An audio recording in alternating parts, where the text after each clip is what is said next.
రాష్ట్ర ప్రజలందరూ సుఖ సంతోషాలతో వర్ధిల్లాలని మాజీ మంత్రి ఎమ్మెల్యే హరీష్ రావు అన్నారు.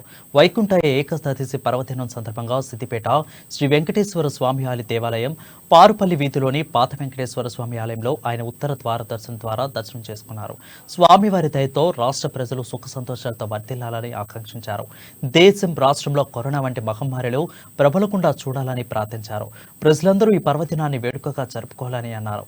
ఈ సందర్భంగా ఆయన ఆలయ అర్చకులు హరీష్ రావుకి ఆశీర్వచనం అందించారు.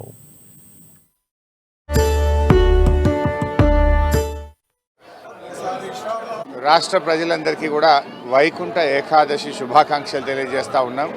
ఇలా రాష్ట్ర వ్యాప్తంగా కూడా అన్ని దేవాలయాల్లో మరి ఉత్తర ద్వార దర్శనం అనేటువంటిది ఈనాటి ప్రత్యేకత. మరి రాష్ట్ర ప్రజలందరూ కూడా ఎంతో భక్తి శ్రద్ధలతో ఈరోజు వైకుంఠ ఏకాదశి సందర్భంగా దేవుణ్ణి దర్శించుకోవడం జరుగుతూ ఉంది. మరి నేను కూడా ఈరోజు సిద్దిపేట వెంకటేశ్వర స్వామి ఆలయంలో వెంకటేశ్వర స్వామి గారిని దర్శించుకొని ప్రత్యేకమైన పూజా కార్యక్రమాలు చేసుకోవడం జరిగింది. మరి ఆ భగవంతుడి యొక్క కృపతో రాష్ట్ర ప్రజలందరూ కూడా సుఖ సంతోషాలతో ఆయురారోగ్యాలతో ఉండాలని, మన తెలంగాణ రాష్ట్రం మరింత అభివృద్ధి పథంలో ముందుకు సాగాలని ఆ దేవుణ్ణి ప్రసాదిస్తూ మళ్ళీ కరోనా లాంటి విపత్తులు మన రాష్ట్రాన్ని మన దేశాన్ని తాకకుండా ప్రజలందరినీ కూడా ఆ దేవుడు కాపాడాలని చెప్పి